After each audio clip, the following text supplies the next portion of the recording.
It can be seen from miles away, the giant smokestack reaching for the sky on the far west side of the Salt Lake Valley. But with the Ochre Mountains as a backdrop, it's hard to comprehend the scale of one of the world's tallest structures. It is a bit of an icon for us and some of the locals. The stack went up in the mid-70s, rising 1,215 feet. About 120 stories, if you will. So, similar to kind of a skyscraper. If the stack would have been built in downtown Salt Lake City, it would look something like this, about 3 times as high as any other building.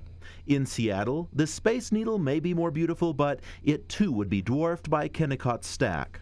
And in Las Vegas, don't bet on the Stratosphere to come out on top. It's shorter by 66 feet. 41 freestanding structures in the world are taller, including New York's Empire State Building. Why so high?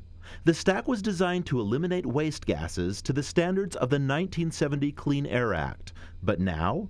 We don't need it technically today. If we were going to do it again, it wouldn't be very high at all. Smelter General Manager Colin Nexip says modern methods better control the pollution, and the stack now only eliminates low levels of exhaust from gathering sulfur, a byproduct of the larger mining operation. Mostly it's actually steam. If you're ever out in the valley and you look out, like particularly in the winter, you'll see the white cloud. It's actually steam. We capture 99.9% of the sulfur. So the stack is a remnant of old technology that's not coming down. It is, structurally sound. But I'm going up.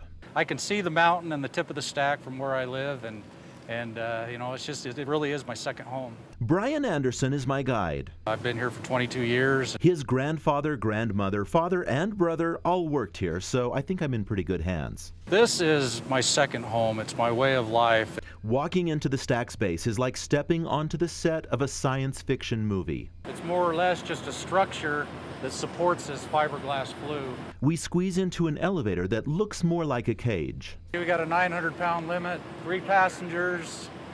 3 passengers is pretty tight. Here we go. Up, and away on an 8-minute ride. As we climb, so does the temperature inside the stack. A little warm. It's only going to get warmer.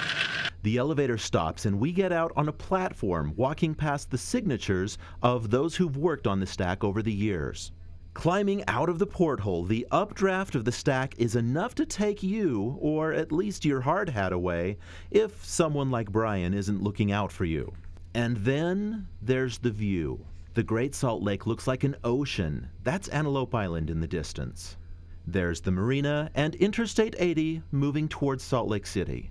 Looking west towards Wendover. And the refinery. Look closely and you'll see a flock of seagulls flying by hundreds of feet below. About 3 minutes into it and I'm ready to go down.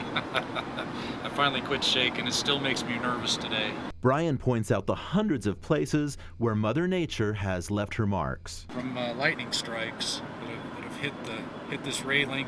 Good thing it's a clear day. And on a clear day, you can't quite see forever, but you can see an awful lot from the top of Rio Tinto's Kennecott Smelter Smokestack. Todd Tanner, Fox 13 News, Utah.